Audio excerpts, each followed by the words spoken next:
Japanese stocks are lower today over fears of a nuclear crisis in the wake of the devastating earthquake and tsunami. My colleague Pauline Chiou in Hong Kong joins me now for more on this with an analysis of how the markets look and how it's impacting the value of the yen today. Pauline.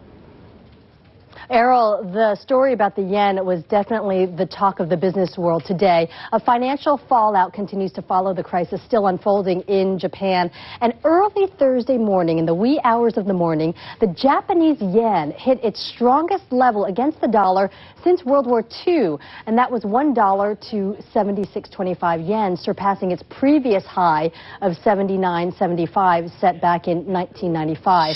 Now, right now, the yen is trading against the dollar at 79 yen to the dollar. It still broke past that 80 yen mark, which is sort of the psychological barrier. Now, a super strong yen is a very big issue. Exporters want a weaker yen, and that's because Japanese companies sell most of their products overseas. When they bring their earnings back home and convert them back into yen, a weaker yen means they make more in profits. Now, take a look at what's been happening so far this week since Monday, March 14th. Now, the lower the line, the stronger the yen is to the dollar, and it's been gradually getting stronger throughout the week. And then you see this big dip, which symbolizes a big surge in the yen. Now, this happened at around 4 to 5 p.m. Eastern Standard Time on Wednesday, which was early Thursday morning here in the Asia-Pacific region. This is when that yen surged. And we've spoken to several currency experts and asked them why this happened.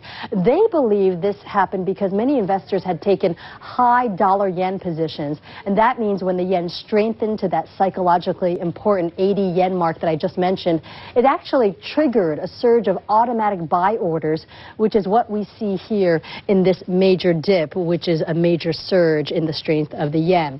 So how did the Nikkei react to all of this today? Well, it closed down nearly 1.5%, which is pretty good considering that at one point it had fallen nearly 5%. And that rebound occurred on the news that Japan was going to make another cash infusion, this time of $60 billion into the financial system. As for the stocks in some of Japan's main exporters, let's take a look at some household auto names. You'll recognize them. Toyota, Nissan, Honda. They were all down between about 1% to 2%, so still in negative territory, but much better than how they were performing earlier in the week. And markets across Asia, the rest of Asia, also reacted to the latest developments in Japan rather. Hong Kong, the Shanghai Composite, and Australia all closed down between 1% and 2%. Now, the Seoul Kospi was the only index that just managed to eke out a gain just fractionally in positive territory. Errol? Yeah, really just representing all that uncertainty there in the Japanese and Asian markets. Pauline, thanks very much. Monita.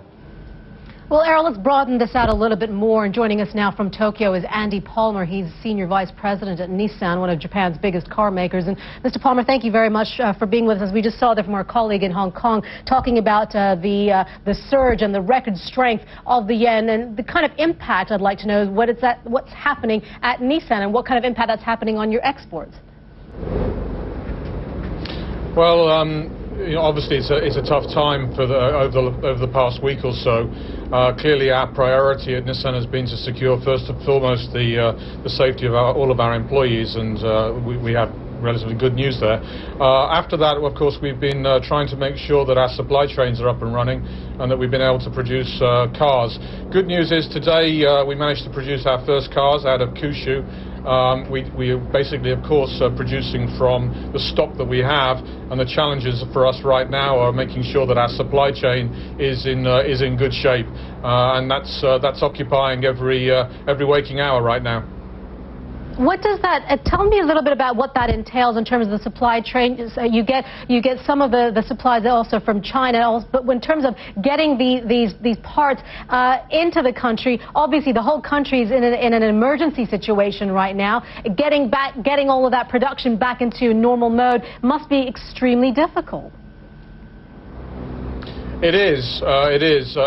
Speaking for Nissan, We've created, if you like, an emergency bunker on the 8th floor of our building.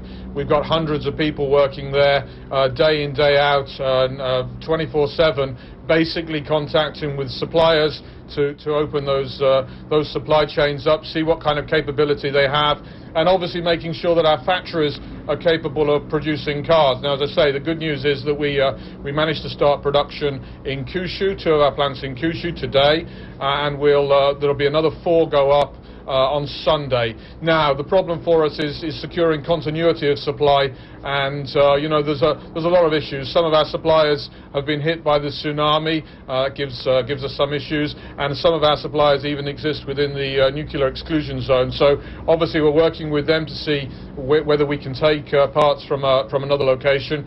Can we bring parts into the country from other locations? It's tough. But it's what Nissan and the Japanese car industry does best.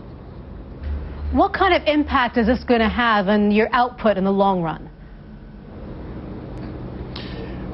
In the long run, hopefully nothing. In the short run, of course, it's creating us problems day by day, and what kind of impact that will have, it really depends over the next few days how quickly we can get that supply chain up. Our factories, bar 2, all the assembly factories in Japan, bar 2, will be ready to run by this Sunday. But as I say, basically it's then the supply chain that supplies them, which is our greatest challenge. Number 1, of course. Number 2 is making sure we can get our people to the factories. That relies on a transportation system. And number 3 is making sure that we've got electrical supplies, which obviously we're working with the government to try to protect that supply. All right, Andy Palmer, thank you very much for being with us. It's good to know that most of your staff are okay and safe, and we wish you the best of luck in this. And World One will be right back.